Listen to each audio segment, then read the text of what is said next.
Hey, welcome to Wizards Outlook, everyone. We got Raymond Lyons. I'm Wilson Tarpe Jr. And Washington Wizards, we told you guys in the midst of I think it's a 4-game road trip this afternoon. Just a little while ago, they were in New York in the Barclays Center taking on the New York Nets.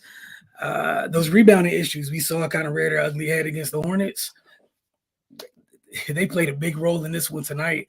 It's another night where Washington's defense, for the most part, held up, but they're not finishing those possessions. And the Nets made a living off of it.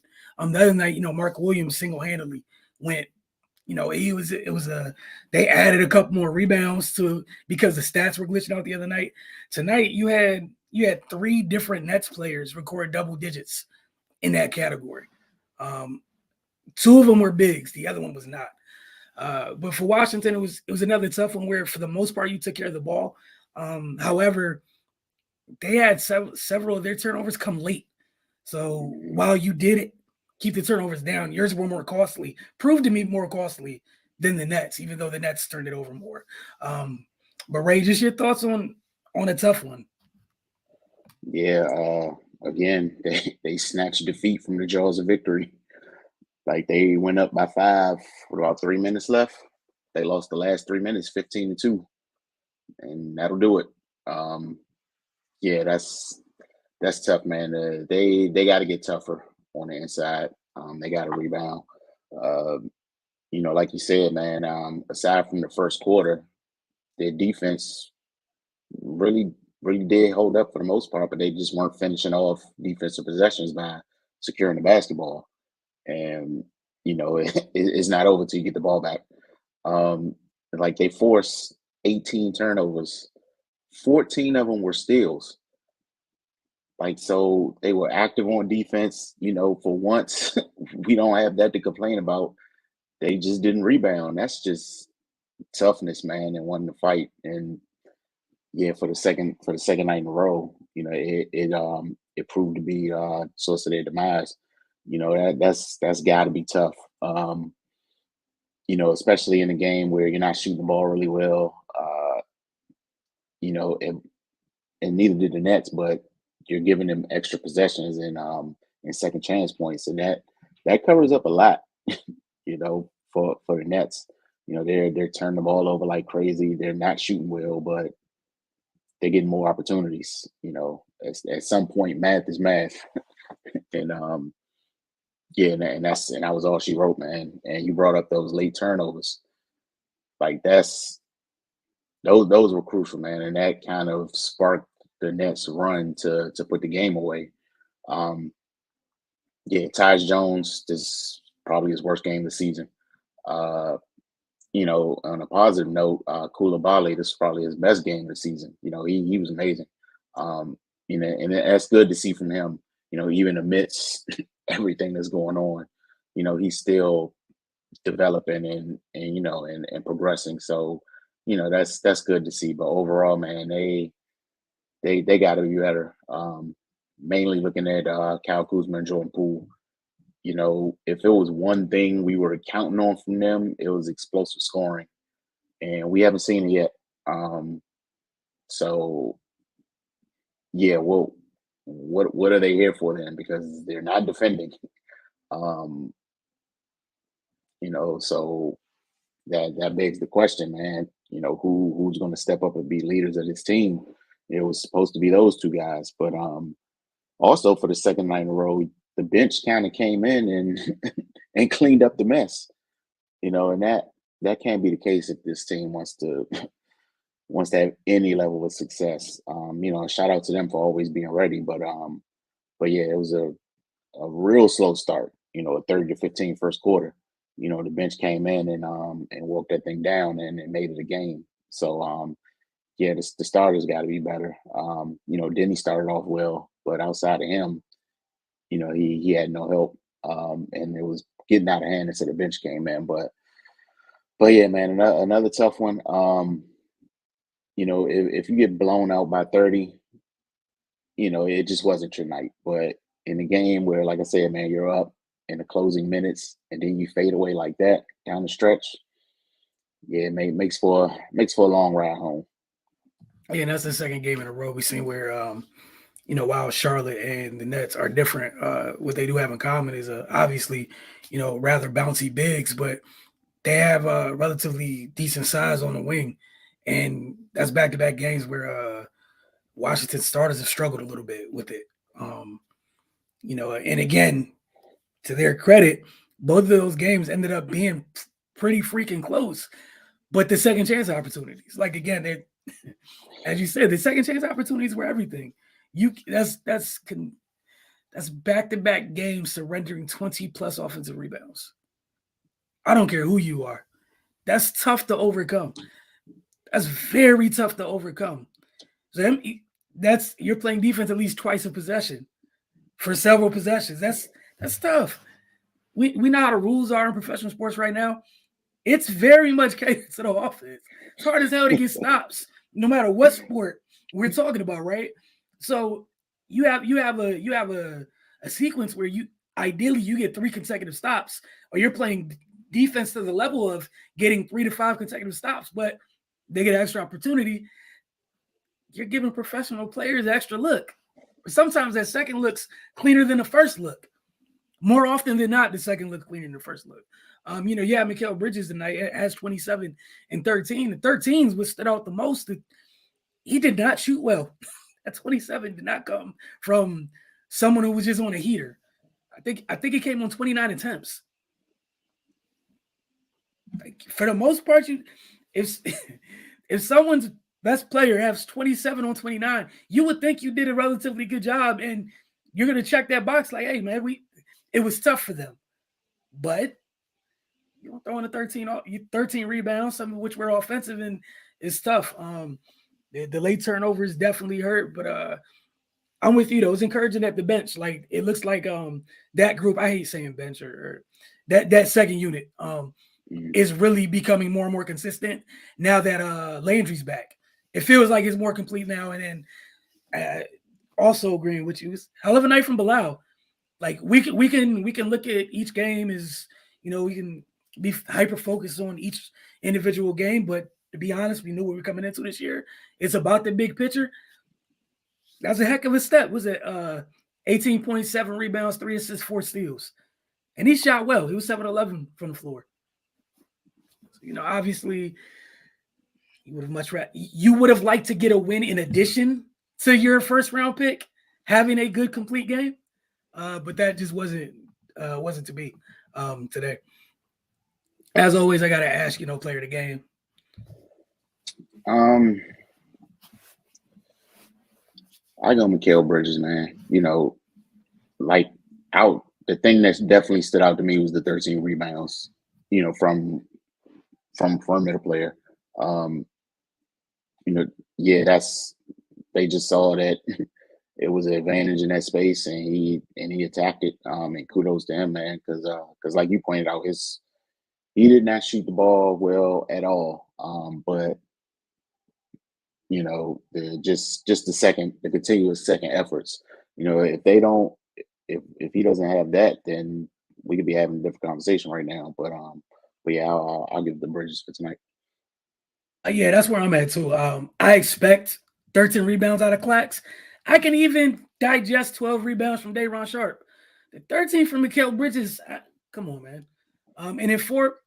So he was identical. The job he did on the glass was identical to the starting center. They both had 13 rebounds. They both had 9 defensive, and they both had 4 offensive. And he shot 3 of 5 at the line. It's not like he did not shoot the ball well tonight. The man was 2 of 14 from deep. Then you got Cam Johnson back. They don't have Cam Thomas. Cam Johnson is one of the better shooters in the league. 5 for 16, 2 of 11 from deep. They shot 24.5% from deep. You played good defense. Outside of that first, like you mentioned, you played relatively good defense. Royce O'Neal hit the most threes on their team. And it's not a knock on Royce, just saying, dude, you did your job. I mean, they missed 60 shots and got 20 of them back. Thank you for the math there. That's tough. So once again, we talked about the other night how many more shots Charlotte got, right? They turned the ball over 6 more times. Shot the ball 10 more times. It adds up when it's a rock fight. It adds up. Especially in rock fights. It adds up. I'm sorry, I didn't know what else to call it, man. Like, as soon as we get sub 40 in an era where you got fouls on rip throughs, jab steps, like get fouls just because of offense these days. That's tough. X factor for you? Yeah. I go Dayron Sharp, man. You know, he came in off the bench and picked up where Claxton was leaving off. You know, again, without his production, you know, this game could look different. But yeah, again, Gaff Gaff be fighting for his life down there, but it's just simply not enough, man. They gotta help him. You know, the Nets wings gang rebounded. You know, the Wizards need to do the same. But yeah, they aren't sharp, just keeping up that energy when he came to the game. For sure. I'm with I was gonna go Dayron. I'm probably stuck with Dayron Sharp, and I don't know where the Wizards are in this game without Bilal.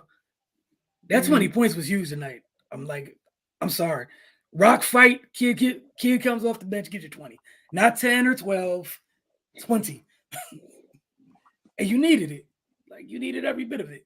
And the 7 boards. Him and Denny were the only ones that really hit the glass outside of Gaff. Then Gaff left the game with a thumb injury, so hopefully, you know, he's he's good, as you mentioned. It's not like they got great depth behind him from that perspective, but they gotta hit the glass. Like, that's the second straight game. Well, I don't care what happened on offense. The glass did you in 2 very winnable games. So against Charlotte, their 2 most explosive scores were not to be found. And so about their opponent, for Washington's opponents, for 3 quarters. In this one, the Nets jump on you early, and then, bro, it's quiet. It's quiet. Extra chances,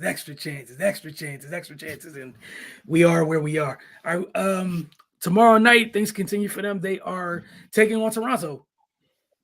So we'll see how things go. Hopefully, this nasty trend with the rebounding does not continue. You can't afford it. You can't afford it. Like, you just can't afford it. Area 11 T, appreciate y'all. They hit the comment section as always. We really do. We have no clutch play in our starting unit and no ball movement in the fourth. Also, Jones and Poole did not need to be in together anymore. I've seen enough. I mean, if we going with that, then a lot of people don't need to be on the floor together anymore. This team got a lot of issues, man. That can't be just limited to 1 or 2 players.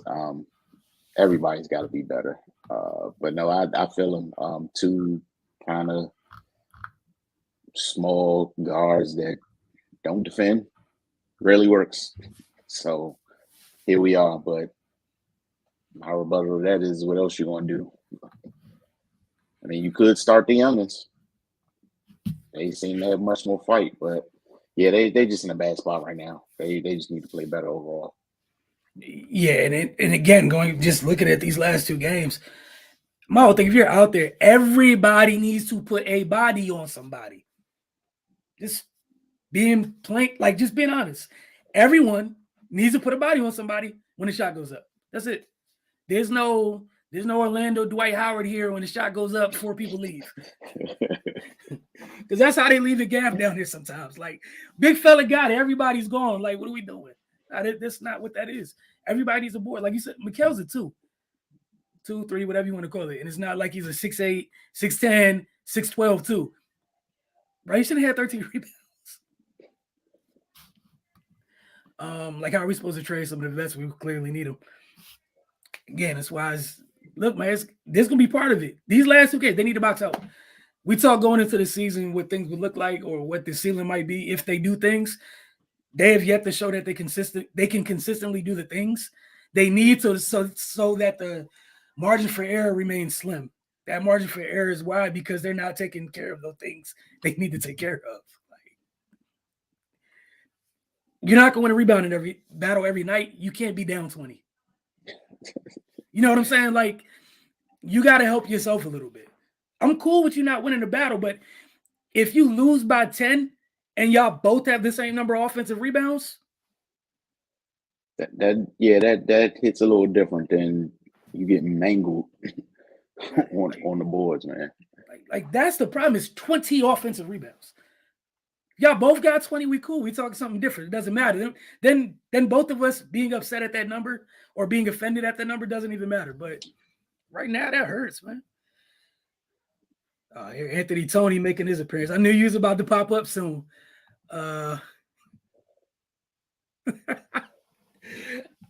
don't know if one person fixes all this, man. I don't know if this is sarcasm. I'm not even going. That's on you if you want to. But if we depended on Todd Gibson, then it's over before it starts. Bottom line, man, they gotta. If you're gonna do 80% of the work to play good defense in possessions, bro, finish the last 20. Put a body on, folks. Just put a body on. You're a smaller team. You're gonna lose the battle most nights. And I'm cool. You can't lose by double digits, especially not 20. Yeah, he's trolling. Welcome back, man. Welcome back. That's all we're saying. You just can't lose by 20. They can't afford that. They can't afford a lot of turnovers. They can almost afford ill shot selection more than they can getting punched on the boards. You can't afford it. You're already a small team. Like, what's it called? I don't know how many people watched Golden State against Cleveland. Was it last night? Right. When you're a smaller team, you can't get beat on the glass. It hurts. Over time, it hurts. It hurts. And they don't have those level offensive things here. You can't afford to get out rebounded. That's funny.